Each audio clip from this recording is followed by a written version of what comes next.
वो उमरा कर आ कईयां दे 12-12 किले हुंदे ने जमीन दे ते उमरा नहीं कीता। मौलवियां दे बकरियां वाले भी किले नहीं है ते हर साल उमरा कर आउंदे आ मौलवी आरफ लगदा बकरियां रखियां नहीं रखिया करो। हर मौलवी ने एक एक बकरी रखनी चाहिए।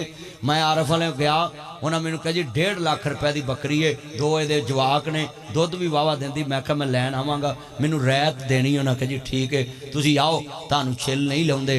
मैं कहा जे तुसी मैनू बकरी च छुरी फेरी मैं जलसे छुरी फेरा। वो बकरी हर घर च एक होनी चाहिए, सुन्नत है। हर नबी ने बकरियां चारियां बकरियां रखा करो, बरकत नबी पन मैं बरकत वाला जनाब जी जानवर है, जिदे घर बकरी होएगी तो बरकत होए। बकरियां रखा करो। हुण साडे मम्मी डैडी वो गंद बड़ा डालते ते तुसीं इधर डाइनिंग टेबल ते इधर अटैच बाथ तुसीं नहीं गंद पाउंदे।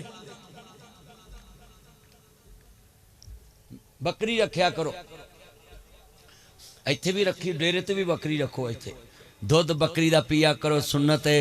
और बकरी वो जानवर है जिदी मिसाल इमाम गजाली ने नसीहतुल मलूक एक बादशाहां नूं नसीहतां दी किताब लिखी है। उहदे च इमाम गजाली ने उहदे च 10 किस्मां लिखियां जानवरां दियां जड़ियां अच्छियां हुंदियां ने, उह ते बुरियां भी हुंदियां ने। उन्हां च सब तो अच्छी सिफत दी औरत जड़ी लिखी ना, वो भेड़ बकरी दी सिफत लिखी है। जड़ी औरत च भेड़ बकरी दी